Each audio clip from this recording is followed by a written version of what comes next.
inviter à entrer, s'il te plaît. Sinon, fermez la porte.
Chers Thai, chère communauté bien-aimée,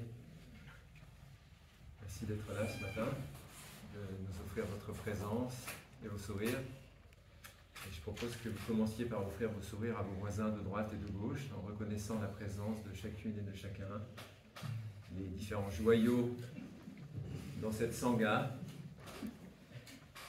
chaque personne ayant, par sa présence, contribué à ce que nous puissions avoir de merveilleuses conditions ce matin, depuis hier, dans ce lieu magique, pour être ensemble, pour juste célébrer la vie. Donc on va continuer à célébrer la vie ensemble. On a l'opportunité ce matin de laisser jaillir le Dharma vivant. Alors on va voir ce qui se manifeste. Et une des choses que j'ai envie de vous partager, c'est un récital du Dharma. Donc en fait, au lieu d'un enseignement, vous allez avoir droit à un concert. Donc comme ça, vous allez être beaucoup plus détendu en fait. Vous n'allez pas vous dire, oh là là, il faut que j'apprenne quelque chose, il faut que je comprenne cette chose, il faut que je possède cet enseignement, que je le maîtrise. En fait, on va faire en sorte ensemble de cultiver la détente, parce que vous allez voir que par rapport au thème du lâcher-prise, c'est un des éléments clés. Et donc, je vais m'amuser à ponctuer ce partage d'un certain nombre de chants, dont certains qui sont nouveaux, peut-être que vous ne connaissez pas encore. Et voilà, à chaque fois qu'on aura un chant, ce sera vraiment une invitation à complètement lâcher le mental, à lâcher tout ce qui a été dit avant, et à juste célébrer la vie ensemble. J'ai vu qu'hier soir, ça marchait très bien. Vous aviez beaucoup de plaisir à chanter, donc voilà, on va continuer dans cette énergie-là, et tout va bien se passer. Et j'ai remarqué une chose, c'est que plus on est vivant dans notre corps, dans l'expérience du moment présent, et plus les choses s'impriment profondément. Si on est juste dans le mental, activé, qui essaye d'analyser, de comprendre, en général, ça rentre, ça sort. Je ne sais pas pour vous, mais moi, ça marche comme ça. Par exemple, les sutras, ça rentre, ça sort. Si je ne fais pas la démarche d'essayer de sentir comment ça s'incarne dans ma vie, comment ça m'est utile dans ma vie quotidienne, en fait, il ne me reste rien. Je ne sais pas si vous êtes comme ça aussi, mais moi, voilà, je dois avoir un problème. Mais je m'en sors très bien. Et sur la base de ce problème-là, je vais vous partager des choses. Voilà. Alors, je nous propose de commencer par recevoir 3 sons de cloche, invités par notre frère hier. Ces 3 sons de cloche sont vraiment une invitation pour s'installer encore un peu plus dans la posture, encore un petit peu plus dans la respiration, encore un petit peu plus dans le sourire, pour vraiment réaliser profondément les merveilleuses conditions de bonheur que nous avons ici et maintenant, en ce dimanche matin.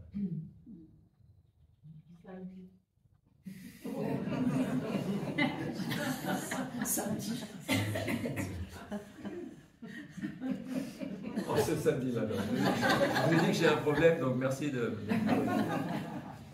Non, c'était pour nous tester. Je suis déjà rendu à dimanche, moi, en fait. Ouais. Donc c'est samedi matin et nous sommes le 27 mai. C'est ça 2023. Super. Nous sommes samedi. C'est parce que les enseignements, en général, c'est le dimanche, donc je suis un peu perdu, en fait. Et voilà, c'est ça. Voilà, donc je vous propose de goûter à ces 300 cloches pleinement, de tout notre cœur.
Merci frère. Alors on va commencer en musique, comme promis. Et on va commencer par une chanson qui va nous inviter à cultiver la joie, la paix et l'amour. On va voir tout à l'heure que ce sont vraiment des éléments fondamentaux que nous sommes invités à cultiver à chaque instant, chaque moment, chaque jour. En particulier quand on veut se créer des bonnes conditions pour lâcher prise. Alors, certains d'entre vous connaissent cette chanson, d'autres pas.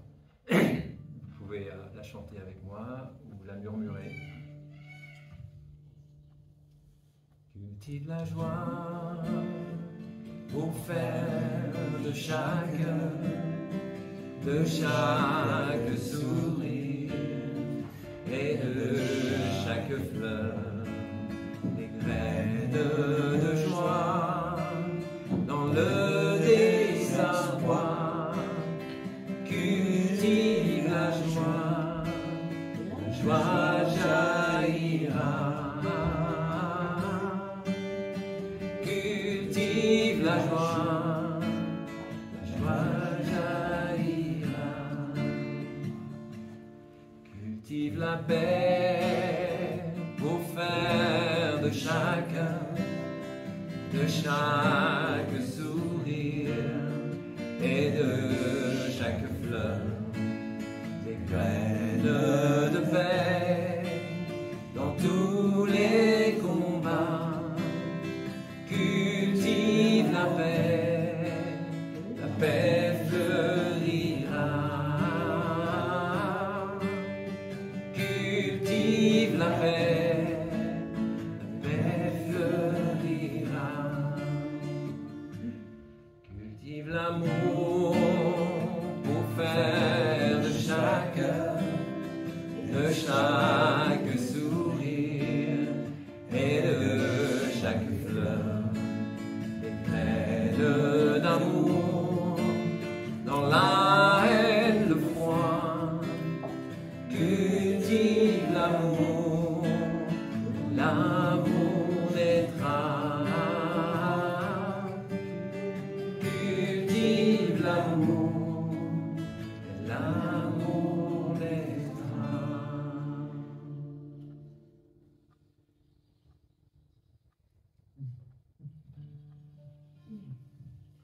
faire une autre, pour cultiver encore un peu plus l'amour de soi. Et cette chanson, vous la connaissez, mais j'ai changé un tout petit peu le début, parce que je préfère les formulations positives aux formulations négatives. Pour ceux qui la connaissent, vous allez comprendre. Donc ça fait comme ça. Oh, qu'il est bon de te dire que tu es un être merveilleux. Oh, qu'il est bon de te dire que tu es plénitude. Oh, qu'il est bon de te dire que ta vie est un miracle et que ta présence embellit notre cœur. Oh, qu'il est bon de te dire que tu es un être merveilleux.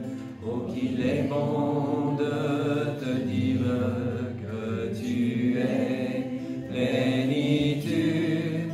Oh, qu'il est bon de te dire que ta vie est un miracle et que ta présence embellit notre cœur.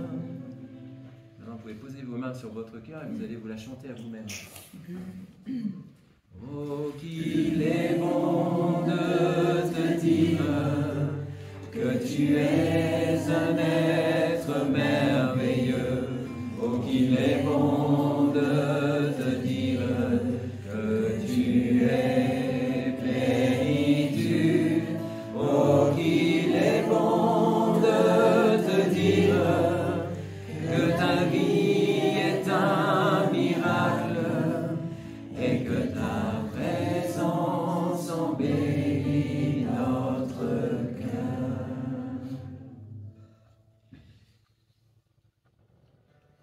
Merci les amis, c'est doux de vous entendre chanter.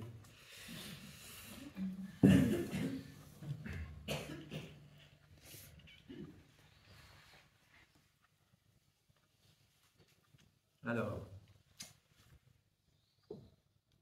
l'invitation qui nous est faite ce matin, c'est de contempler un peu plus un sujet qui n'est pas si évident à pratiquer, qui est celui de lâcher prise.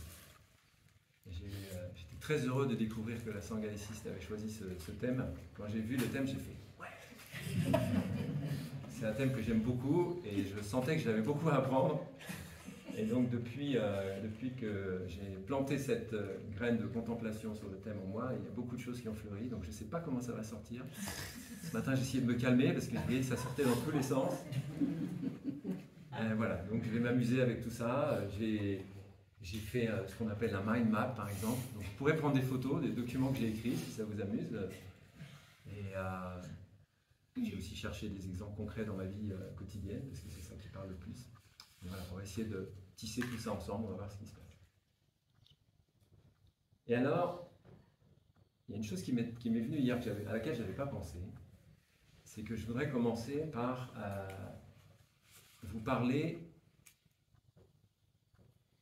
des maîtres qui sont dans ma vie et qui sont vraiment des maîtres absolus pour moi, et qu'à chaque fois que j'en vois un, je me colle à lui pour essayer vraiment de bénéficier de son enseignement. Et ces maîtres-là, ce sont les enfants, on va dire autour de 3 ans. Ça peut aller jusqu'à 5, 7, 9, 10, mais voilà, on va dire entre 3 et 5 ans. Beaucoup d'entre vous savent que j'ai cette joie d'être avec les enfants.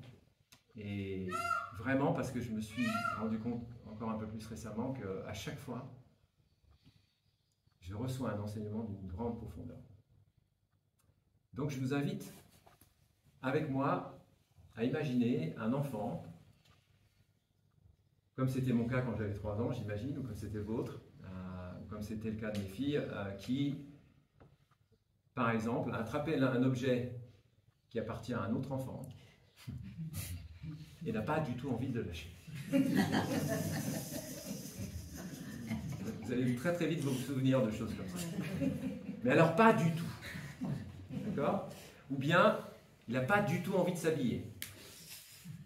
Il n'a pas du tout envie d'aller à l'école. D'accord? Il n'a pas du tout envie de manger. Etc., etc. Donc il est dans une résistance. Et moi qui suis son parent, son ami, son voisin, son tonton, sa tata, son grand-père, bon. Ah, il va quand même falloir peut-être que je trouve une stratégie pour qui redonne cet objet à l'autre enfant qui est en train de pleurer toutes les larmes de son corps.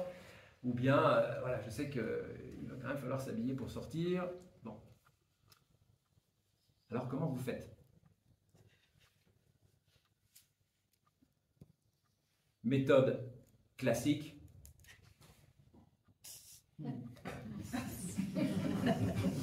Confrontation. C'est qui l'adulte ici? C'est qui le parent? C'est qui sait? C'est moi. Boum. Paf. Donne-moi ça. Hop, on prend l'objet et on le donne à l'autre. On rigole, mais moi j'ai vécu ça enfant. Sûrement que vous avez dû le vivre aussi. Et j'ai vu beaucoup de parents le faire et je le vois encore. Pour plein de raisons. C'est pas un jugement, c'est juste que comme il y a du stress, il y a d'un coup une anxiété qui monte chez les parents, ils ne savent pas comment faire face à ça, donc on va utiliser la force. On va imposer. Le résultat en général est assez dramatique.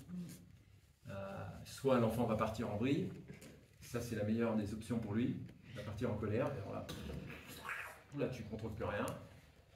Soit il va introjecter ça en lui, et ce genre de situation de répétition va créer des conditionnements, voire même des traumas. Voilà. Moi j'en ai retrouvé certains en moi, de ce type-là, de ne pas être compris, de ne pas être aimé, de ne pas être accepté comme je suis, que mes propres désirs ou ma propre volonté, le pantalon rose que je voulais mettre, ben non, ça ne va pas, donc voilà, on ne me respecte pas, etc. Donc conclusion, si on observe bien les enfants, on va comprendre une chose qui est très claire, c'est que le lâcher-prise ne peut pas fonctionner par la force. Et dans notre cas, la force qu'on va utiliser, ce n'est pas tellement une force physique en général, c'est une force mentale. C'est-à-dire qu'on va essayer d'utiliser le pouvoir de la volonté pour changer la situation qui nous dérange. Donc on va faire un effort mental, on va essayer de trouver des solutions, et on va beaucoup construire d'histoire avec le mental pour se sortir de notre difficulté. Et cette méthode-là, qui est une méthode que j'appelle la méthode en force, ne fonctionne pas. Je pense que vous l'avez déjà expérimenté plein de fois, peut-être vous l'expérimentez encore. Alors de temps en temps on recommence, on se dit peut-être ça pourrait marcher quand même. Ça marche pas. Ça ne fonctionne pas. Et là c'est génial pour ça d'observer les enfants, parce qu'on se dit ok, il y a cette tension, il y a cette crispation, il y a cette chose qui est saisie là. Alors je vais essayer d'élaborer des stratégies autour pour voir comment je peux changer ça. Mais en douceur. Dans l'amour, dans la tendresse, dans la légèreté. D'accord? Et en ce qui nous concerne, on va faire pareil. On va essayer de voir comment on peut élaborer des stratégies autour de ça, de manière à ce qu'à un moment donné, le lâcher-prise opère. Ça lâche, mais ce n'est pas moi qui lâche avec mon mental. Parce que ça ne marche pas. Ou ça va donner l'impression de marcher, mais ça ne va pas durer. Et là, avec l'enfant, on va faire quoi? Par exemple, quel type de stratégie? Diversion. Diversion. Ça marche très bien. Oh, regarde la jolie fleur. Non! Mais c'est une des stratégies qui fonctionne.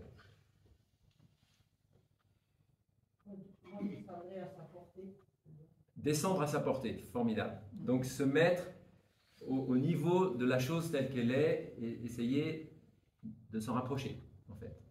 D'être à un niveau de communication qui est le même. Ouais. Et donc aussi, dans le fait de se mettre au niveau, être moins intimidant, mais plus dans un rapport d'égal à égal, en fait. Oui, tout à fait. D'autres stratégies? S'adresser à notre enfant aussi, pour voir si lui aussi peut rencontrer l'autre qui veut son objet. Oui, tout à fait. Donc ça aussi, c'est une manière de faire diversion, d'une certaine manière. On va aller chercher des éléments extérieurs, on va jouer un peu avec les éléments qui sont là. Oui, tout à fait. reconnaître qu'il est en colère. Oui, je vois que tu es en colère. Et voilà, reconnaître sa colère. Et oui, fondamental. Reconnaître là où il en est. Il est en colère ou il n'a pas envie de lâcher. Il n'a pas envie. Mon chéri, je vois bien que tu n'as pas envie de lâcher. Et je le comprends. Cet objet est magnifique. Tu as raison. Carrément. Ben oui. C'est-à-dire, je vais valider avec l'enfant là où il en est. C'est comme se mettre à genoux devant lui, s'asseoir au même niveau que lui. Voilà, je le rejoins et je valide.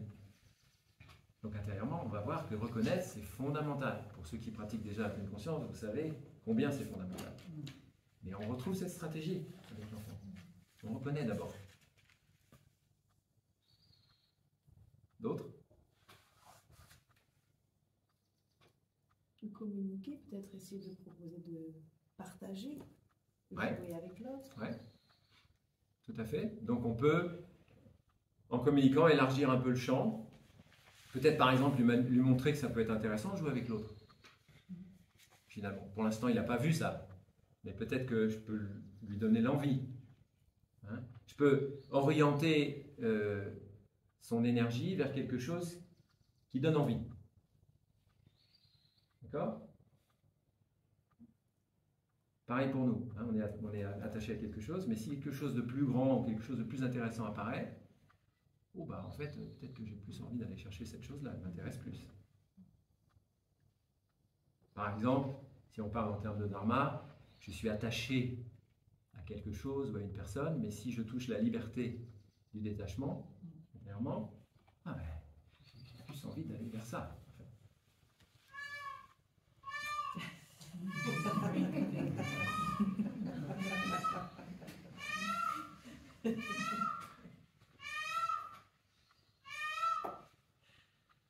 Merci frère pour la cloche. Tu fais très bien le Léon. Un vrai modèle. Encore une idée? Je l'imaginerais bien de poser la main sur l'épaule de l'enfant très tendrement, comme une espèce de présence. Merveilleux. La tendresse. La tendresse. Ouais. Et une présence tendre, pour un contact physique, respiration, on se met en synchronisation avec lui. Oui, tout à fait.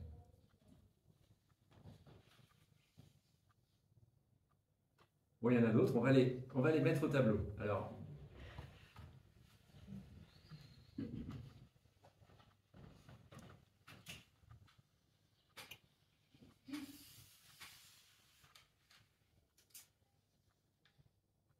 donc la première chose, la première invitation qui est vraiment un grand classique qu'on va retrouver évidemment dans l'enseignement de notre cher Taï Bien-Aimé. À chaque fois il faisait ce schéma. Ça c'est moi. Et ça, c'est le retour à la maison. Donc la première chose à laquelle je suis invité, c'est la première condition, toujours, c'est dès qu'il m'arrive quelque chose qui semble être à l'extérieur, une difficulté relationnelle, un problème dans mon travail, un changement de situation, etc., etc. La première invitation, c'est je reviens à la maison, je retourne là, je respire, okay. Et je vais commencer à pouvoir créer des conditions pour contempler. Donc par exemple, la première condition, une des conditions importantes, et ça c'est tout à fait applicable à l'exemple avec l'enfant, c'est l'écoute profonde de soi-même. Je vais m'arrêter et je vais écouter. Ça c'est le retour à la maison. D'accord? Et j'écoute principalement quelque chose qui est très important, qui est qu'est-ce qui est en train de se manifester dans mon corps. Alors je peux écouter mes pensées, mais les pensées, c'est pas très fiable. Ça raconte beaucoup de bêtises. Alors il vaut mieux écouter son corps, il est beaucoup plus fiable. Et comme le disait notre frère hier, essayez de sentir par exemple à quel endroit du corps il y a des tensions, à quel endroit ça coince. D'accord? Donc une des conditions pour pouvoir écouter ce corps, c'est qu'il faut que je prenne bien soin de mon corps. Donc le corps a besoin de repos et il a besoin de moi pour que je le maintienne en bonne santé. Alors ici, on a des spécialistes des retraites santé avec mon frère Faplou. D'ailleurs, bonjour mon frère. Je suis sur ton territoire là. Donc et je sais qu'avec lui, vous avez une approche extraordinaire de comment prendre soin de son corps, d'améliorer effectivement son rapport santé, de se reposer, de pratiquer les exercices, enfin tout ce que vous connaissez, je ne vais pas développer ça. Donc, on développe cette qualité d'écoute, on écoute en particulier son corps, et on va faire une approche dans ces conditions-là, qui a été évoquée tout à l'heure, qui est très importante, c'est la douceur et la tendresse.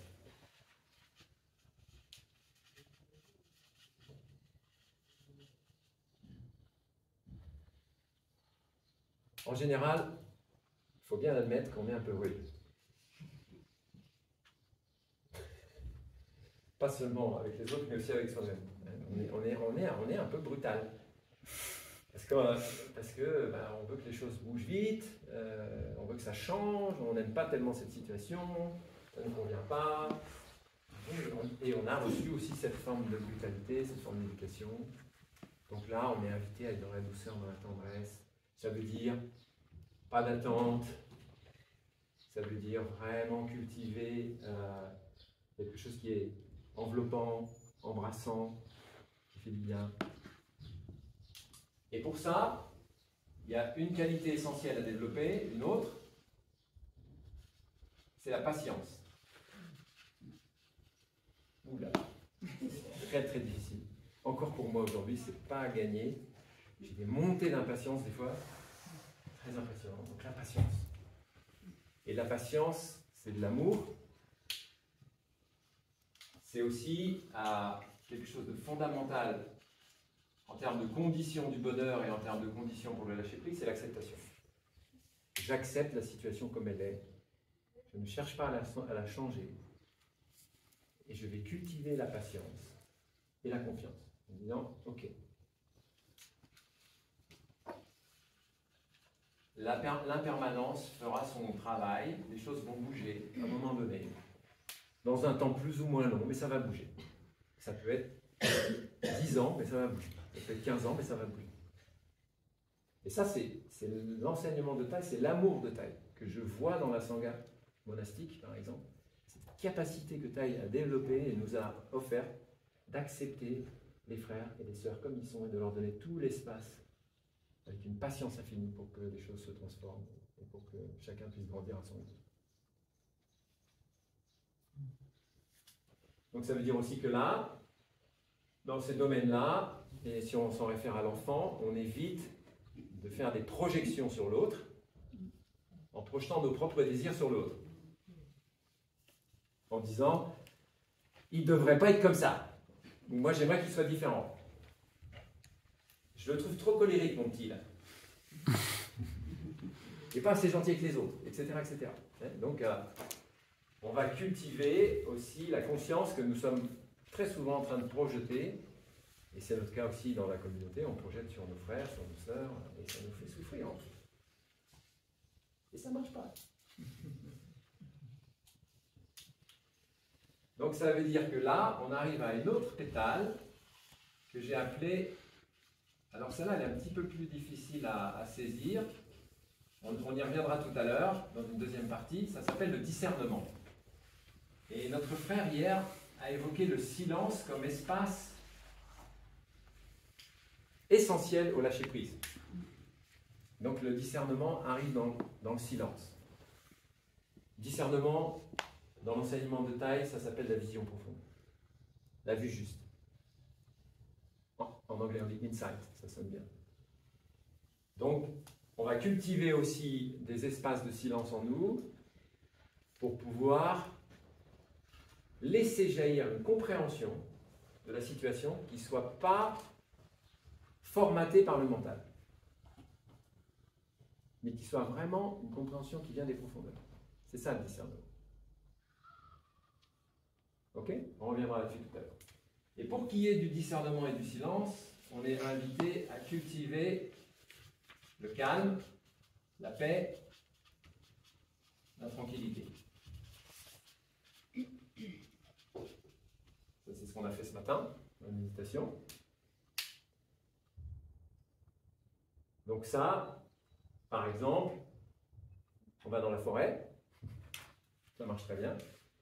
On va dans un endroit qui incarne déjà la paix, le calme, la tranquillité, et tout de suite, il y a quelque chose qui va mieux. Mais si on n'a pas la possibilité de faire ça, on peut trouver en soi l'espace de calme et de paix. Ça existe tout le temps, en fait. On n'en est pas conscient, mais la paix, le calme et la tranquillité, c'est notre vraie nature. Donc c'est tout le temps là.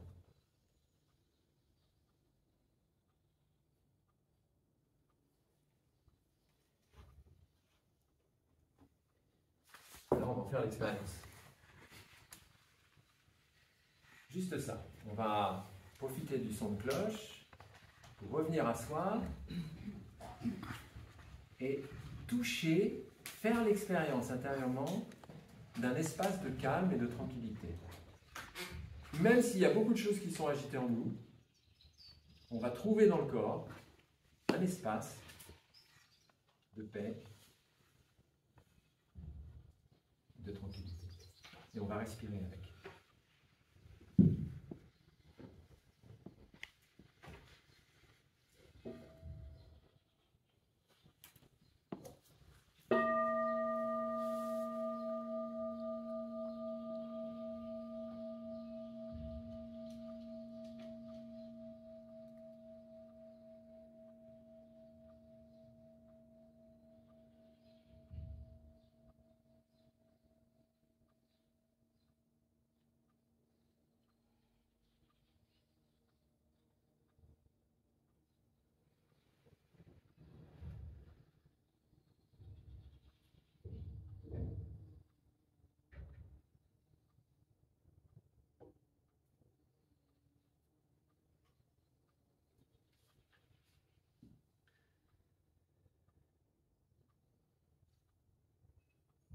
Si vous avez un peu de difficulté parfois à retrouver ça, je vous donne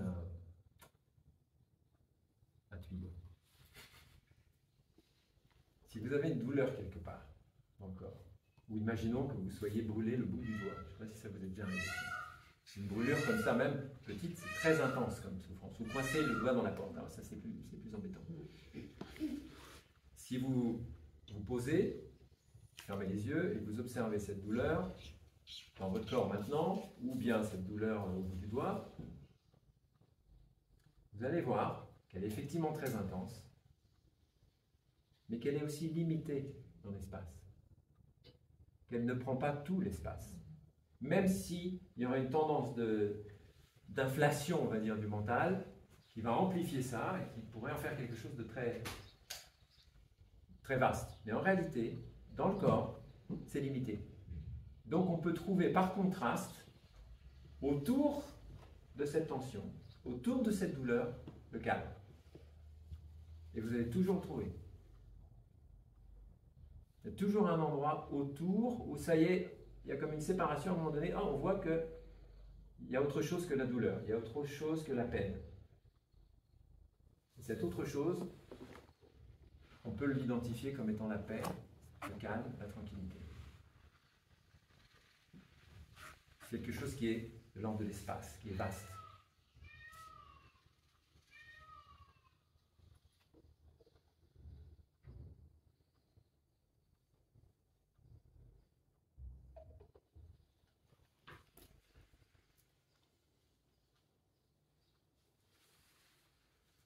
L'avantage de pratiquer en Sangha aussi, c'est qu'on peut générer ça ensemble encore un peu plus et on peut emprunter l'énergie aussi à la collectivité quand on en a besoin, quand on sent qu'on a du mal à la trouver.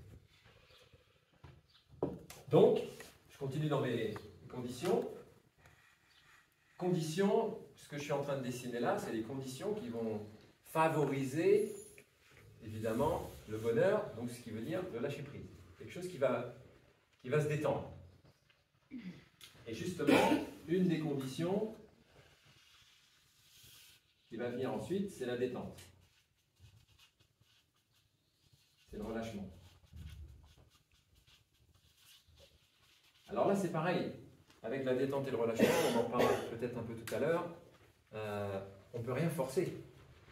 Si on dit à quelqu'un relâche-toi, en général, ça fait l'inverse. Si on dit à son corps, allez, relâche-toi, donc ça ne marche pas. Ça ne marche pas.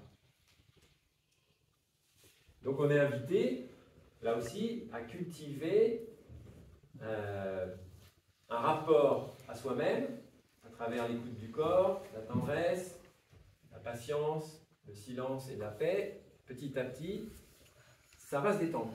Mais ce n'est pas moi qui détends. Il y a quelque chose qui se détend. C'est pour ça que, là encore une fois, si on est dans un collectif, quelque chose qui va plus facilement relâcher. Aussi parce qu'on va se sentir en sécurité. On a aussi besoin de sécurité pour se détendre et se relâcher. Cette tension, elle est souvent aussi une forme de résistance, de protection. Et pour ça, il faut la sécurité. Et dans la sangha, dans une retraite comme celle-là, au bout d'un moment, on se sent en sécurité, puisqu'on sent que tout le monde participe de cette même chose.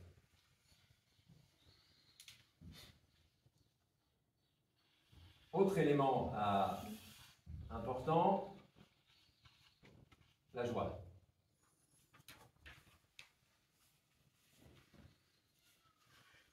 Donc là, je ne sais pas comment on dit kiffer d'ailleurs, mais on va le mettre comme ça. C'est comme j'étais à cette invitation hier, kiffe ta retraite. C'est comment je fais en sorte que chaque instant de mon existence soit un émerveillement, une jouissance, une appréciation. Et ça, c'est connecté beaucoup, la joie, en tout cas pour moi, à la gratitude. Si consciemment, je me positionne dans un espace de gratitude, là par exemple, maintenant, tout de suite, gratitude pour votre présence, gratitude pour les ancêtres de ce lieu, Danzadel Vasto, Gandhi, gratitude pour Thaï, gratitude pour Patricia et Yves qui sont en train de cuisiner. J'ai des conditions, je peux en faire une liste très très rapide, et tout de suite, le sourire arrive, la joie est là. Waouh! J'ai quand même des conditions incroyables. Je peux quand même kiffer un peu ma retraite, quoi. Quand même. Et ça, c'est un exercice de chaque jour. C'est une invitation quotidienne, plusieurs fois par jour.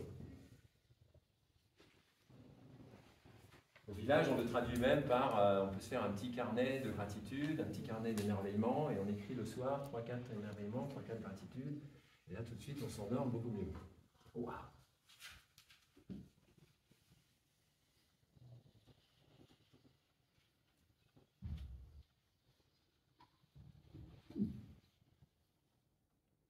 Et ben voilà.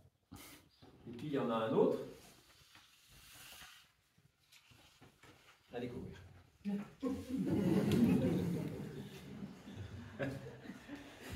Pourquoi? Parce que c'est sans fin, en fait. Là, j'en pose quelques-uns, mais on pourrait rajouter plein d'autres pétages, et c'est à chacun de trouver aussi quelle est la condition favorable à cet état d'esprit, cette détente, à ce relâchement, à cet apaisement, à ce retour à la maison.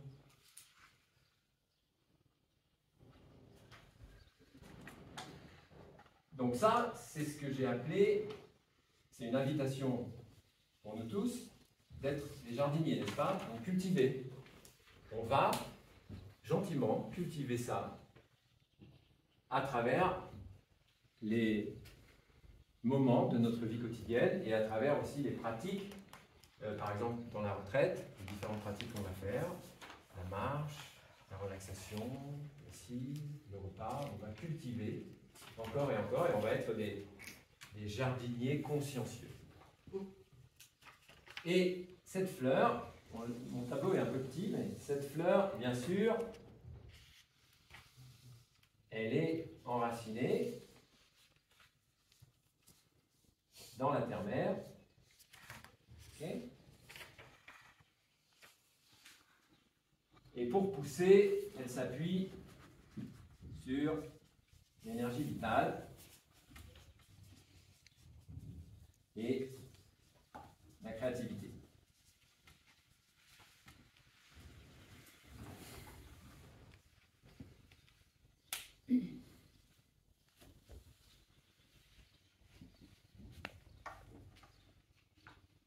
Alors on va rajouter sur le schéma le soleil, la lumière pour que cette fleur pousse. C'est la lumière de la pleine conscience. Et là,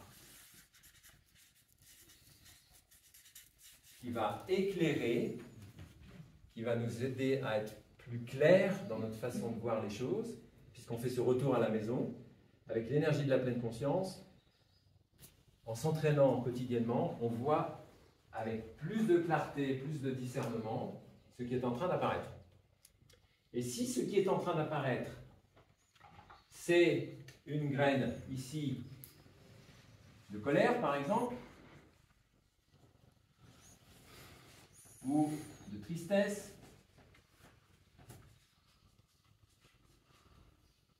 ou de peur,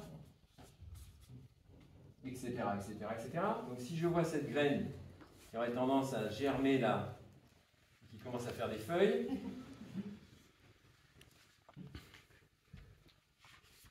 on va utiliser l'énergie de la pleine conscience, hop, qui va arriver là, et qui va tout de suite éclairer, mettre de la lumière là-dessus et dire « Oh, oh !»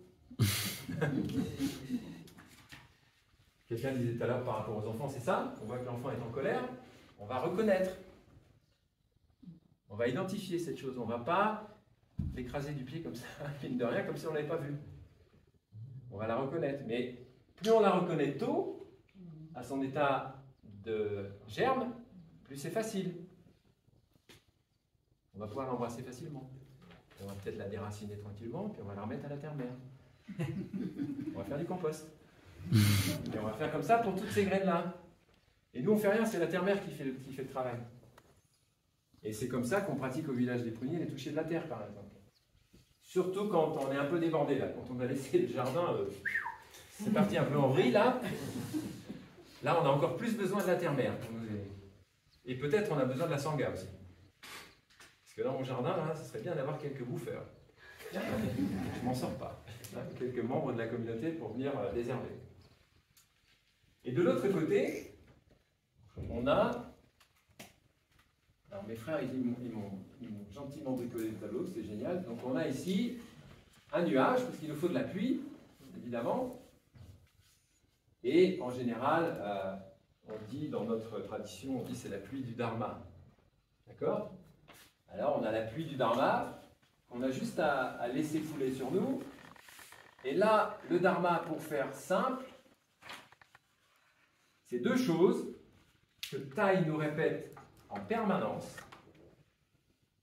Deux choses très simples, mais qu'on va approfondir ensemble. C'est la compréhension et l'amour. Ça, c'est la pluie du Dharma. Donc ça, c'est une sagesse ancestrale qu'on a à l'intérieur de nous. On n'a pas besoin de la chercher ailleurs. Alors, on utilise l'ailleurs ou l'autre, les livres ou les enseignements spirituels ou quoi que ce soit, ou la nature, pour réveiller cette sagesse, mais en fait, elle existe à l'intérieur de nous. Une sagesse de compréhension et d'amour. Et on va déployer ça tout à l'heure. Et pour que ces conditions-là puissent se manifester, il faut tout ça. Un bon enracinement dans la terre, une relation avec notre mère la terre, véritable, une conscience éveillée, donc on appelle la pleine conscience, qui va ramener la lumière à tous les endroits. Alors ici, j'ai oublié de le dire, ici ça s'appelle dans notre langage bouddhiste, ça s'appelle la diligence. La diligence juste. C'est-à-dire qu'on va s'apercevoir qu'une graine non bénéfique apparaît, on va en prendre soin, on va éviter de les arroser, et quand une graine bénéfique apparaît, on fait le contraire. dit waouh! Et là, on lui donne de l'espace. Ça s'appelle la diligence, c'est-à-dire porter son attention de manière appropriée au bon endroit. Et là, pour éviter qu'il y ait des graines qui poussent n'importe comment, on va pratiquer les 5 entraînements de la pleine conscience.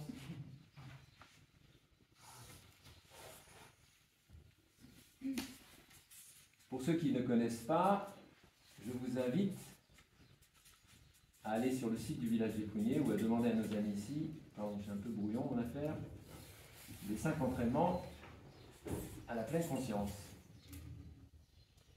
Parce qu'ils vont nous protéger, par exemple dans notre manière de consommer, dans notre manière de parler aux autres, dans notre manière de relationner à soi-même, dans l'amour véritable, dans notre quête du bonheur. Il y a beaucoup d'éléments dans les 5 entraînements. Eux, ils nous protègent en fait. Ils nous permettent d'orienter notre existence dans la bonne direction. C'est des petites lumières sur le chemin, pas trop se perdre. Et toujours cultiver ce qui est essentiel. Alors là, il y a plein d'autres éléments qu'on peut rajouter. Par exemple, il y en a un, il m'apparaît maintenant assez évident aussi, c'est l'environnement dans lequel on évolue. Évidemment. C'est pour ça que tout de suite, on arrive dans une retraite, ça va mieux. On arrive au village des Pruniers, c'est... Waouh! Bah oui, parce que cet environnement va créer les conditions. On a le dharma qui est vivant, on a la pleine conscience qui est activée. En plus, on a un lieu de vie terre-mer, comme là ici, dans une nature merveilleuse. Et on pratique les 5 entraînements tous ensemble. Et la diligence, donc on se crée des super conditions.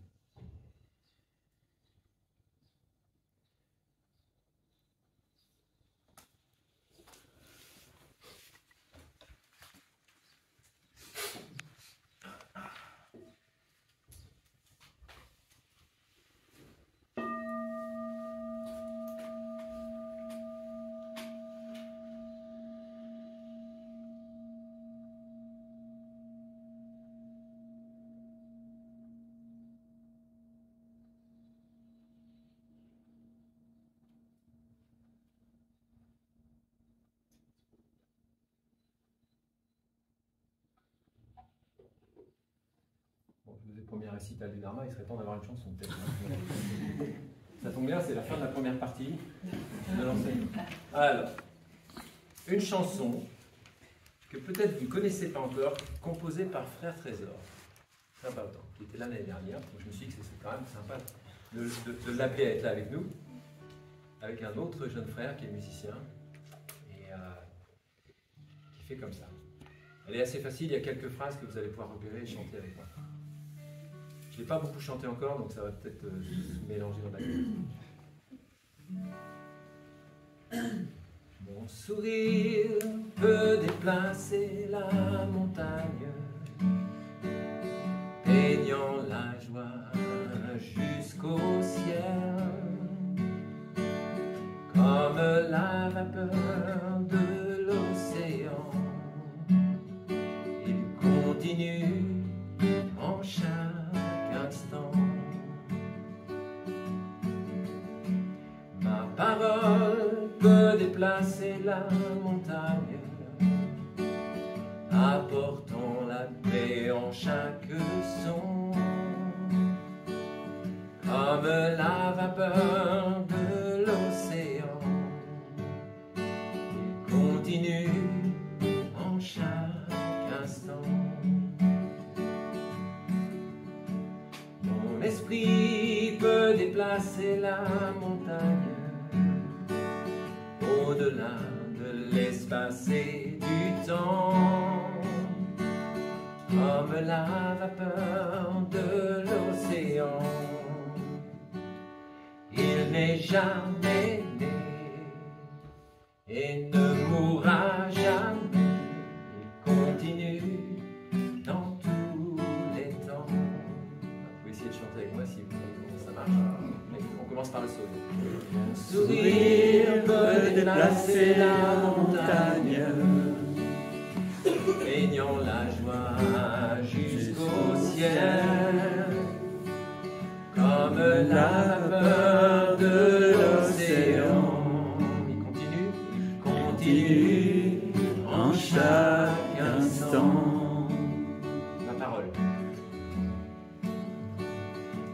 parole peut déplacer la montagne, apportant la paix en chaque son. Comme la vapeur. comme la vapeur de l'océan, continue en chaque instant. Mon esprit.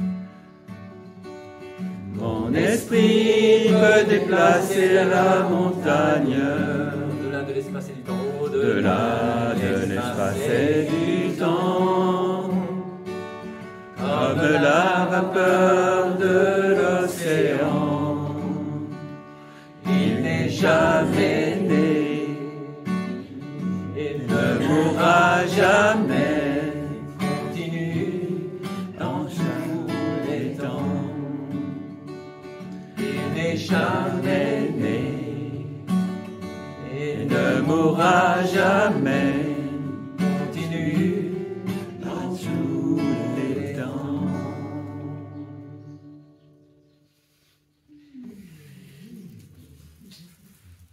Vous la connaissiez déjà. Il l'avait fait l'année dernière ou pas? Non. Ah non, ok. C'est peut-être plus récent. Alors. Bon, super, magnifique. Hein.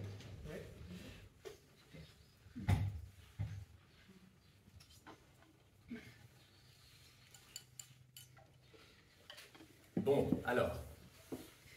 Vous êtes prêts à attaquer le lâcher prise? Tout ça, c'était juste la préparation. Hein.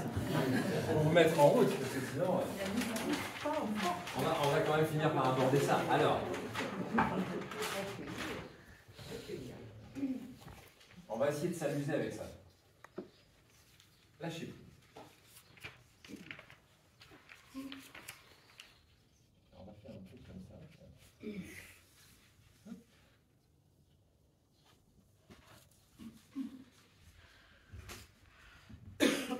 Alors, on va faire une petite expérience.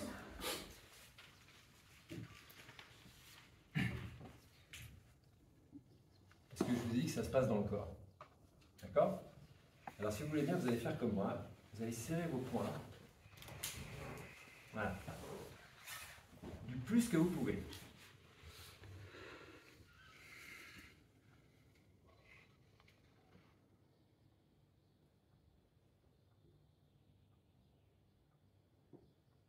Ça représente la tension dans laquelle on est en général. Conflit intérieur. Pour vous dire à quel niveau ça épuise le corps, ça épuise l'énergie, ça prend tout, ça absorbe tout. Mais on ne s'en rend pas compte. On s'en rend pas compte. Donc, au bout d'un moment, on a juste envie de faire quoi? Ça va mieux déjà. Ça. On ouvre les mains, voilà. Alors c'est intéressant parce que ça illustre le fait de la saisie.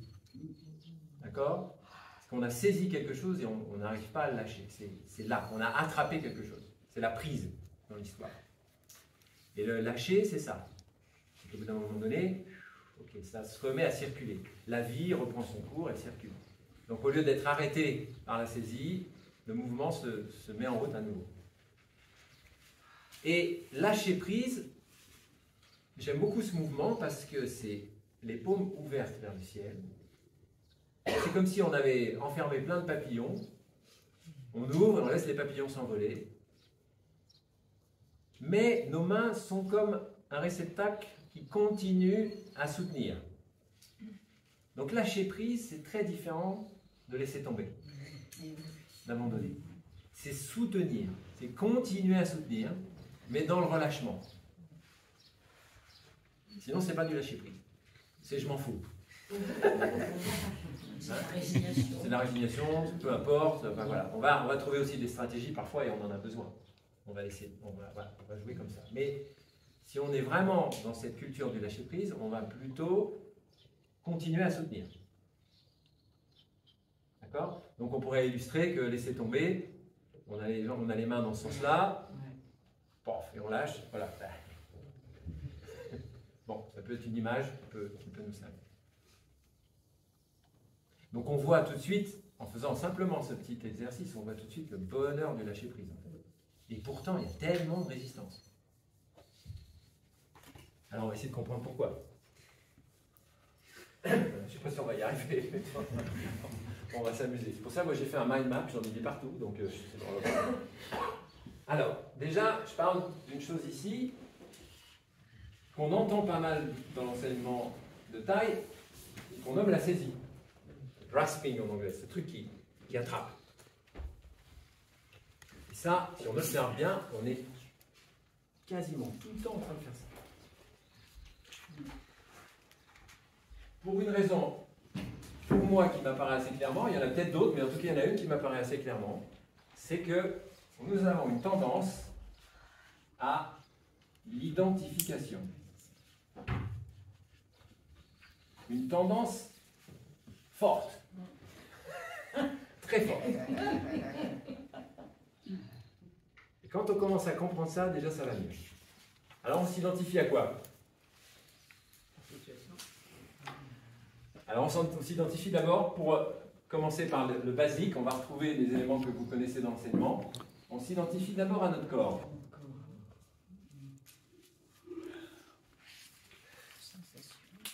Je pense que ceci est mon corps. C'est normal, non? Quelqu'un pourrait dire le contraire? Voilà. Et là déjà, je m'identifie à ce corps. Mais ce corps est en permanence en train de changer. De mourir et de renaître. Donc en réalité, il n'existe pas. Il n'y a pas un corps. Il y a un mouvement dans le corps permanent. Il y a des cellules qui vont disparaître et apparaître. D'ailleurs, si je me regarde dans le miroir, ce matin, j'ai vu un truc rouge apparaître sur la joue. J'ai dit, tiens, c'est nouveau, ça y est. Un truc qui a pété, là, donc ça commence, je vais avoir plein de trucs comme ça bientôt. Moi, j'approche de la soixantaine quand même, hein, donc voilà. Et d'ailleurs, j'ai vu une petite réaction. Dire, ah, qu'est-ce que c'est ça? Bon.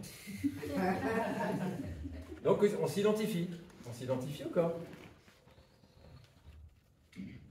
On s'identifie à nos émotions. Donc, à la colère, à la tristesse. On pense que c'est quelque chose qui nous appartient. Alors qu'en réalité, c'est juste une manifestation qui apparaît pour nous montrer quelque chose. Pour nous délivrer un message. Et en général, c'est pareil, on l'attrape, on la saisit. Et il va se passer quelque chose, c'est qu'autour de tout ça, on va avoir tendance à faire quelque chose qui nous fait beaucoup souffrir. On va se raconter des histoires. Oui, ça marche très très bien. Parce qu'on va réactiver le passé en fait. Ou des projections sur le futur. Donc nos émotions, on va rajouter nos perceptions, sensations donc dans le corps, et nos pensées. Ok?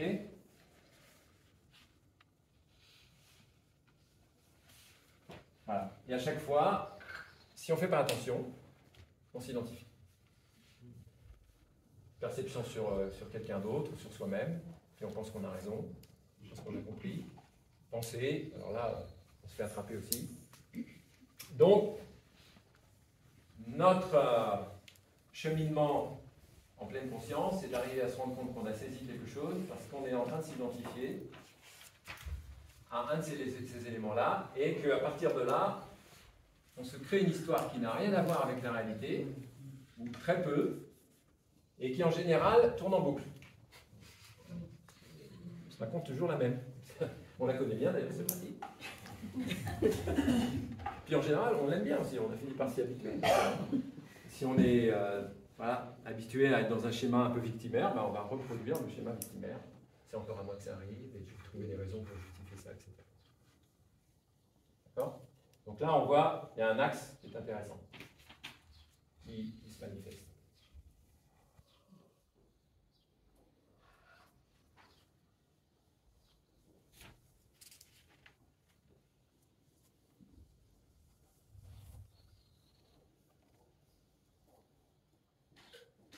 Je vais vous raconter un exemple personnel, parce que ça me paraît quand même important. Je vais vous en raconter un.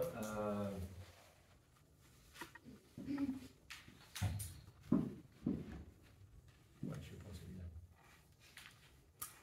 Je vais vous en raconter un où j'ai longtemps échoué. C'est pas mal ça, non? Mais je finis par y arriver. C'est un happy end quand même, l'histoire. Donc peut-être vous savez, certains d'entre vous, que je suis papa de 2 filles. Si vous avez regardé les vidéos sur YouTube de Frère Mérieux, vous savez beaucoup de choses sur ma vie déjà. N'est-ce pas? Et entre autres, j'ai été marié donc avec la maman de mes filles et on s'est séparés très tôt. Mes filles avaient 2 ans et demi et 1 an. C'est vraiment très très tôt. Et ce n'était pas à mon initiative au départ, il s'est passé quelque chose qui a fait que voilà, on a été amenés à se séparer. Donc pour moi, c'était le drame ultime. Moi qui avais déjà été séparé de mes parents à l'âge de 10 ans, puisque je les ai perdus très tôt, j'étais en train de revivre une situation dramatique.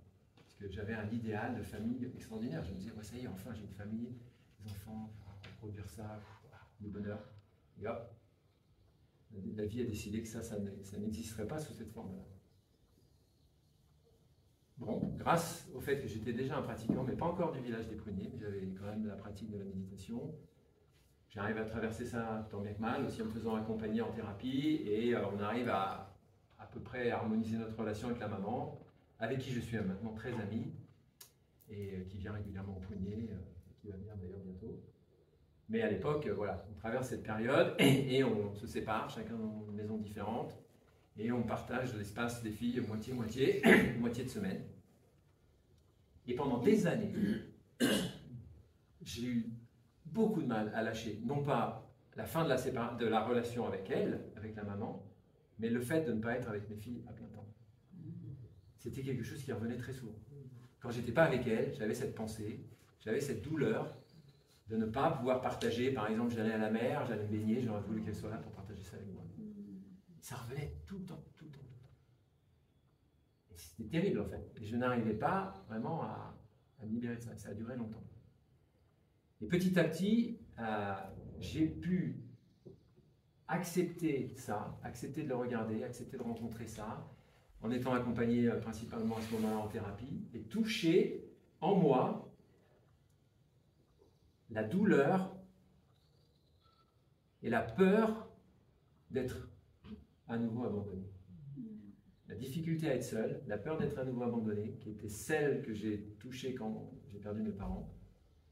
Et donc à chaque fois que j'étais dans cette difficulté-là, à chaque fois que j'avais ce sentiment de solitude qui remontait, cette peur profonde d'être rejeté, de ne pas être aimé, il y avait ça qui montait, et j'avais envie d'avoir mes filles là. Et c'est seulement quand j'ai commencé à déployer ça, à pouvoir vraiment reconnaître la source de cette chose-là, que petit à petit ça a relâché. C'était pas ça le vrai objet. Le vrai objet, c'était ma peur d'être abandonné, ma peur de me confronter à la solitude, etc.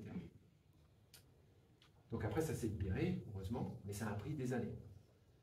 Mais récemment, j'étais en Argentine, visiter Lucia, ma fille qui vit là-bas, et mon autre fille est venue me rejoindre. Eléa, elle venait passer quelques semaines là-bas. Et quand elle est arrivée, dans les jours qui ont suivi, j'ai commencé à me sentir super mal. Alors là, je comprenais rien. Je me suis dit, mais je suis en vacances, je suis avec mes filles, je suis vraiment le truc rêvé. Qu'est-ce qui se passe? Et là, je me suis dit, bon, ben oui, c'est normal, on met tout au travail, comme d'habitude. C'est jamais fini cette affaire-là, donc voilà. Mais il m'a fallu quelques jours pour accepter, quoi. Je dis, non, moi, je suis en vacances, là. Oh, je suis pas au village des Pruniers, Dharma, tout ça, c'est bon, quoi. Foutez-moi la paix, laissez-moi tranquille. Ben non. Comme on avait le temps d'être ensemble, forcément, ça a brassé des choses. Et une nuit, je fais un rêve horrible. Je me réveille complètement comme ça. Dans le rêve, je suis dans un appartement avec Sabine, la mère de mes filles, les 2 filles qui sont petites, et elle me jette dehors de l'appartement avec toutes mes affaires. Dégage. T'as rien à me faire ici. Je me réveille le matin comme ça. Je comprends rien. Ça, c'est loin, c'est comme un truc, j'ai réglé ça, les gars, c'est fini. Ben non. Et donc, je me suis levé avec ça, je me dis, oh là, super mal. J'ai dit tout de suite à mes filles, j'ai fait un rêve vraiment étrange, il va falloir que je prenne le temps de regarder ça, et si vous voulez, on prendra ça ensemble, parce que mes filles, heureusement, sont aussi des pratiquantes à leur manière, elles sont venues au village avec moi pendant longtemps, donc elles sont tout à fait éveillées sur ces choses-là, et prêtes à recevoir. Mais ce jour-là, on avait des activités prévues, donc on est parti. J'ai fait de mon mieux pour suivre le truc, mais alors... je me suis dit, mais pourquoi je suis allé? J'aurais dû rester, mais bon, c'était tellement... On allait faire du cheval, en plus, là, c'était vraiment le truc top. On est rentré, j'étais décomposé. Et là, le soir, il fallait que je m'arrache un peu les tripes pour aller voir qu'est-ce qu'il y avait là-dedans et surtout pour commencer à déployer ça avec l'aide de mes filles en essayant de regarder ce qu'il y avait derrière. Et effectivement, j'ai retouché ma blessure de rejet, ma blessure d'abandon. Mais pas seulement. En fait, c'est l'arrivée de ma deuxième fille qui a déclenché ça d'une certaine manière. Parce qu'elle est arrivée avec quelque chose, elle aussi. Mais qu'elle n'avait pas tout à fait identifié. Et ça faisait un moment que je sentais qu'il y avait une tension un peu entre nous. De fond, pas en surface. Mais au fond, il y avait quelque chose. Et grâce au fait que moi, j'ai trouvé la force de déployer ça et de regarder, et de vraiment pleurer, de laisser ça monter, ça m'arrachait vraiment. C'était très difficile de toucher à nouveau ça. Elle a pu, elle aussi, toucher quelque chose qu'elle a exprimé dans la relation et qui a libéré aussi de son côté quelque chose.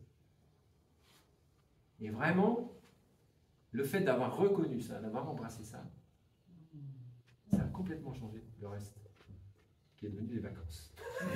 Un peu plus de vacances. Dès le lendemain, c'était absolument incroyable. On a ressenti une connexion, une vibration, quelque chose qui nous reliait dans le cœur, dans la profondeur, mais magnifique. Donc il a fallu passer par là. Donc ça veut dire que l'autre branche ici qui vient avec le lâcher, c'est quelque chose que vous connaissez bien, en particulier les pratiquants du village du Cougnier, c'est reconnaître. Et dans reconnaître, il y a naître.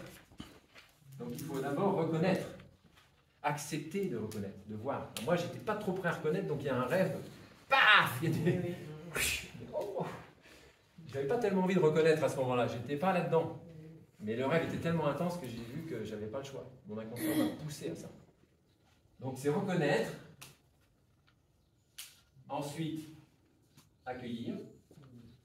Là, je vous remets des basiques fondamentaux de la pratique de la pleine conscience, mais qui sont très importants, qui vont permettre le lâcher, en plus de toutes les conditions qu'on a vues tout à l'heure. Accueillir, embrasser,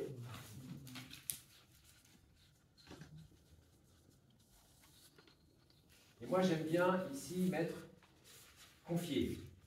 On peut dire aussi accepter, mais il y a une petite confusion avec accepter, parce qu'on pense que c'est nous qui devons accepter. Mais en fait, non. On s'en remet à plus grand que soi pour être accepté, pour que cette chose-là soit acceptée. Donc on va confier à plus grand. C'est là, par exemple, qu'on peut utiliser les pratiques du toucher de la terre. Donc on peut aller embrasser un arbre, ou on peut aller se baigner dans un lac très froid. Dans une rivière, il y a un bassin là-bas, si vous voulez. J'y suis allé hier. En respect à mon frère aîné, Fatou, encore une fois. Je ne peux pas ne pas aller me baigner dans son bassin quand même. C'est Christine qui m'a dit il faut que tu y ailles. J'ai dit bon. Mais ça fonctionne très bien. Parce que je me fais embrasser par quelque chose de plus grand. Voilà. Et on sait très bien qu'on vient de plus grand. Dans l'enseignement de taille et du bouddhisme, ça s'appelle la dimension ultime. Donc autant l'utiliser aussi. On n'est pas toujours obligé de rester dans la dimension historique. On peut quand même utiliser ça. D'accord? Donc on va la mettre ici. Elle est là. On vient de là.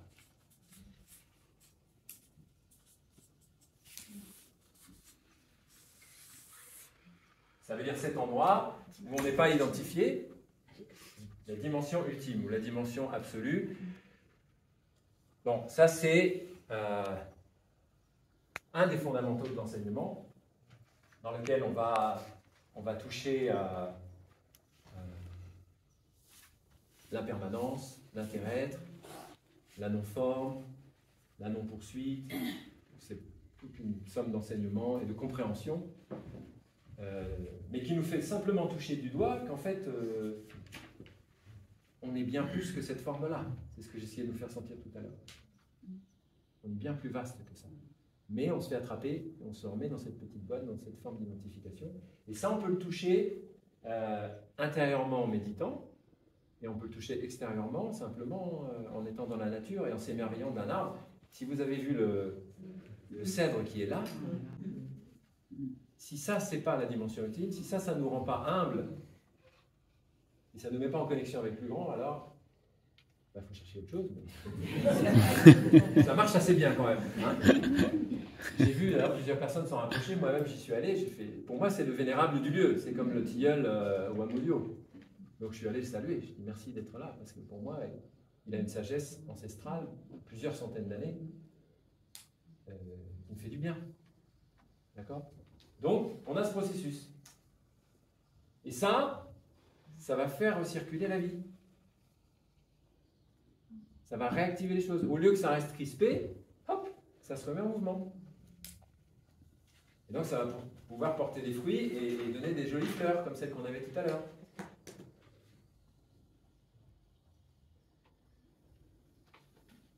Alors, je vous donne un autre exemple. J'ai plein de trucs encore sur mon mais ça va faire trop. Mais ceci dit, vous pourrez prendre des photos si vous voulez, voir si ça vous inspire. Parce que maintenant, je voudrais vous donner un autre exemple. Qui est assez drôle de comment, quand on parvient à créer ces conditions, donc avec la pratique quotidienne, avec cet entraînement-là, avec cette conscience-là, on arrive à se retrouver dans la vie et dans l'action. Parce que ce qui est intéressant, qui est très intéressant quand on pratique le lâcher prise, c'est qu'on arrive à générer des actions très justes. C'est pas qu'on fait rien. Je vous disais tout à l'heure, on prend soin. Donc on arrive à déployer des actions qui sont beaucoup plus justes. Alors je vous en raconte une qui est très drôle. Puisque j'étais donc en Amérique du Sud il n'y a pas longtemps. Alors je vous décris le contexte. On est à l'aéroport de Buenos Aires. On est mardi. On est censé voyager pour le Chili. C'est notre dernière étape. Nous attend la Sangha. Et on commence une retraite de 5 jours le mercredi soir. On arrive le matin à l'aéroport. On a nos billets. Bien sûr, tout est organisé par les amis de la Sangha. Impeccable. On arrive à l'aéroport. On va pour prendre l'avion. On arrive au guichet. Et là, la personne qui est au guichet nous dit « Vous avez le vaccin ?» Classique. Mais normalement, en ce moment, ça va mieux. Mais le Chili, non. Donc, mes 4 autres frères et sœurs sont vaccinés. Mais pas moi. Mais jusque-là, je me suis dit, c'est pas un problème, puisque je savais qu'on pouvait quand même, en faisant un test, normalement, passer. Mais en fait, les Chiliens nous avaient rien dit. Donc on pensait que c'était OK maintenant qu'il n'y avait plus besoin. Donc, mes 4 frères et sœurs prennent l'avion, et moi je reste coincé. Mais j'ai donc mon ami Eduardo, fondateur de la Sangha de Buenos Aires, dit ok, on calcule le truc. Il a l'habitude, en plus avant il travaillait dans l'aviation, donc il connaît les gens un peu, donc il active des trucs. Il rebooked un avion à 17 h le même jour pour que j'ai le temps d'aller faire mon test Covid. Donc tout va bien, avion bouclé, ça ne coûte rien de plus. Donc on prend notre temps, on va dans le centre-ville, on fait le test Covid, on revient, on mange, on se pose. Voilà. Et puis à 15 h, merci Eduardo, gracias amigo, et je m'en vais tout seul. Voilà. Et puis j'arrive devant le dernier comptoir, celui où il y a l'avion juste derrière là. Et la dame me dit, je présente tout, elle me dit vous êtes vacciné? Non, mais j'ai test Covid les gars. Elle est trop fière, moi je me dis là, elle va pas me faire 2 fois, c'est pas la même hein. Donc je présente mon test Covid, elle regarde sur mon téléphone, elle dit eso no vale. Elle me dit ce test il fonctionne, il est pas bon. Je dis comment ça il est pas bon, c'est marqué négatif, il est d'aujourd'hui. Elle me dit non, parce que c'est pas un PCR. Vous avez fait un antigénique. Mais moi on m'avait pas dit qu'il fallait faire un PCR. Alors la jeune femme qui est en face de moi, elle était gênée aussi, elle me dit bah non c'est pas possible. Alors je commence à négocier un peu quand même, je lui dis vous êtes sûr, vous ne pouvez pas vous renseigner? Alors elle appelle son chef qui vient, qui regarde, dit non, c'est pas possible. Après, gentiment, je lui dis, vous pouvez peut-être regarder sur le site du gouvernement du Chili, est-ce que vraiment c'est demandé? Elle cherche, sympa, la fille, elle cherche, je dis ouais, c'est marqué, PCR. Vous ne pouvez pas prendre l'avion. Oh. J'avais passé la journée à essayer de ce truc, bon. Donc je suis là, face à cette situation, les gens commencent à arriver aussi pour monter dans l'avion. Et je lui dis donc on fait quoi? Elle me dit ben, vous attendez là sur le côté, quand on aura embarqué tout le monde, on vous fera sortir de l'aéroport parce que vous ne pouvez même pas sortir là. Il fallait repasser la migration et tout quoi, rentrer en Argentine. Donc je m'assois à côté et puis voilà. Je me dis bon, ok. On a fait ce qu'on pouvait, c'est pas grave. Apparemment, l'Argentine me veut encore. Il faut que je reste ici. Je calcule dans ma tête, je dis bon, effectivement, ça va être embêtant pour les autres parce qu'ils vont démarrer à la retraite sans moi. Je suis celui qui parle espagnol, donc ils vont se débrouiller. Bon, Fabio parle un peu espagnol, heureusement. Et puis je m'assois et je me détends. Et puis je regarde les gens. Vraiment, je sentais que c'était OK. Et là, remonte de l'intérieur un truc qui dit non. Je dois être là-bas. C'est pas normal. On a fait ce qu'il fallait. J'ai pas le Covid. Il n'y a pas de raison. C'est complètement illogique. Donc ça éveille un truc en moi de l'action. Je dis ok, qu'est-ce que je peux faire? Là, ça change d'énergie à l'intérieur. Ça commence à regarder partout. Alors moi, je suis très joueur, comme vous savez, quand je regarde, je fais ok. C'est un vrai chaos leur truc. C'est un vrai bordel. Il y avait des gens qui passaient partout. Ils n'arrivaient pas bien à gérer parce que justement, il y avait des problèmes aussi avec certaines personnes qui n'avaient pas les bons trucs. Et là, je me dis. Il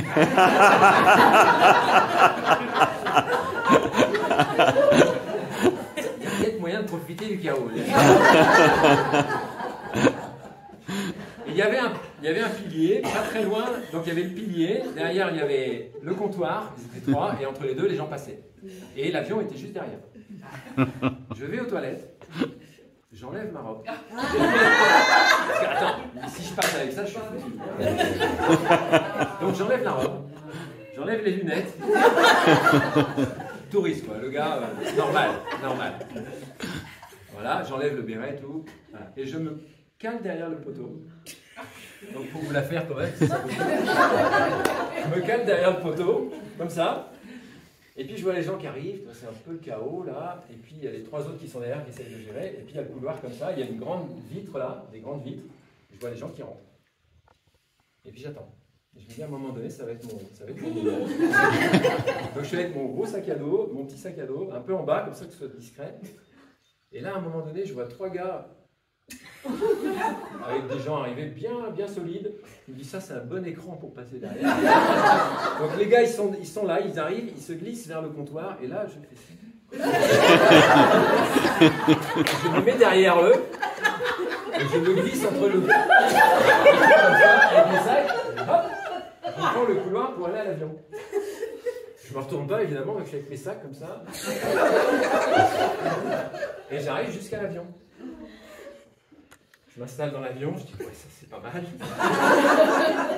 Mais là je me dis t'as encore peut-être 15-20 minutes avant qu'ils ferment les portes quoi. Si jamais ils se rendent compte que t'es rentré là. Mais ce qui était intéressant c'est que j'avais pas peur.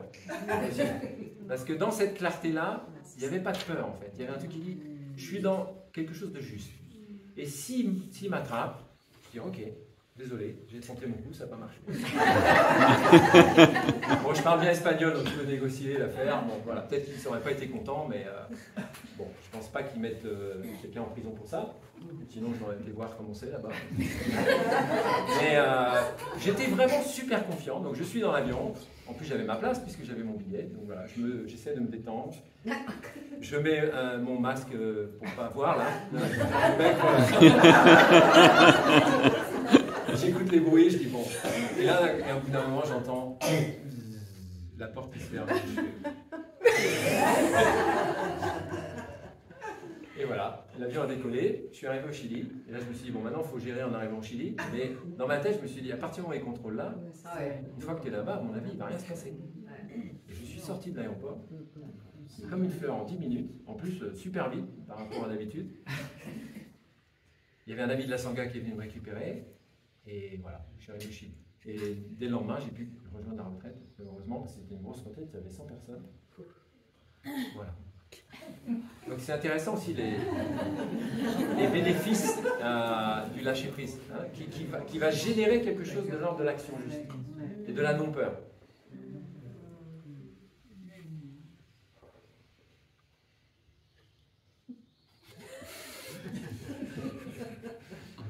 Bon, après j'ai remis la robe. Hein.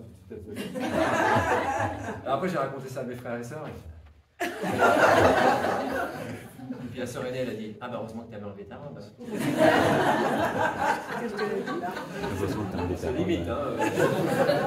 Donc racontez, ah bah mince, c'est filmé. Bon, racontez-le pas trop autour de nous. On peut couper au montage. On coupe au montage. Non mais, voilà. Et je sais que Thaï, dans le passé, et que la communauté a fait des choses comme ça. Évidemment. Parce que sinon, rien ne se serait passé. Sœur Jangong, par exemple, c'est les moyens habiles, c'est trouvé. Mais c'est venu du relâchement, de la détente. J'étais pas dans la réactivité, j'étais pas dans la colère. J'étais dans la clarté. Et ça m'a vraiment surpris. C'est le truc qui monte, qui fait, non. Il y a quelque chose à faire de plus juste que ça. En plus, il fallait que je remobilise la Sangha de l'Argentine. Enfin, c'était compliqué. Tout un peu. Non. Et ça, c'est fait.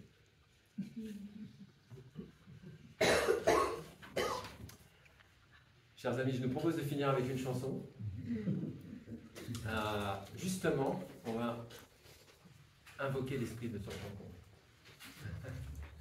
On va faire cette très belle chanson que Sœur Jangong chante très souvent, que j'adore. Et voilà, notre grande sœur, c'est vraiment un bodhisattva et c'est vraiment quelqu'un qui nous montre aussi comment aller de l'avant tout le temps. Et comment accepter les situations, même les plus inacceptables. Quand en 2009, le monastère de Prajna au Vietnam, où il y avait déjà 400 monastiques, on a été obligé de le fermer parce qu'il y avait des menaces du gouvernement. Voilà, ça c'est un bel exemple aussi de lâcher prise et d'action juste. Et quand je regarde sur Jangong et quand je vois comment elle pratique, c'est ça. C'est relâcher pour pouvoir avancer et faire le bon choix, avoir la bonne énergie pour prendre la bonne décision. C'est ça qui est intéressant dans la culture du lâcher prise. Alors on va faire la chanson Le Sourire. Je souris à l'étoile qui au ciel encore brille, au soleil qui lentement sort de la nuit, à ce jour qui commence, à l'oiseau qui me chante. Je souris au monde et le monde me sourit. Je souris à l'enfant qui vient sur mon chemin. Je pense aussi à tous ceux qui ont faim, ceux qui loin dans le monde vivent dans la misère, qui ont perdu leur mère, qui ont connu la guerre. Si parfois mon sourire se mouille de pleurs, en voyant de ce monde la profonde douleur, je veux sourire encore à travers mes pleurs, sourire à la vie, sourire à la mort. Et un jour viendra où il fera très froid, je ne laisserai plus la trace de mes pas. Par le courant de la vie qui jamais ne s'arrête, me laisserai-je embrasser les derrière. Et voilà. Quelqu'un, la suite? C'est déjà là? Un jour peut-être dans un petit enfant, je rouvrirai les yeux aux merveilles de la vie. Et un peu plus aimant, un peu plus souriant, je continuerai ce beau chemin.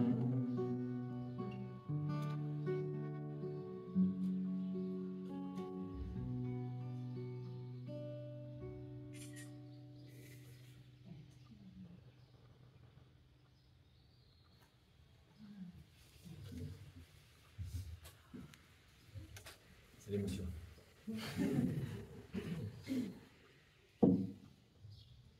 Chers amis, merci beaucoup.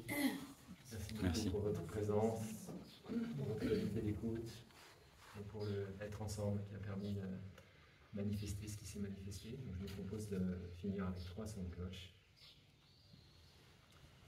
Et on peut, encore une fois, profiter de l'énergie collective pour revenir dans son cœur, dans son corps, s'ouvrir, relâcher, s'abandonner. plus grand que soi, se laisser faire.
Donc, chers amis, vous pouvez masser vos jambes.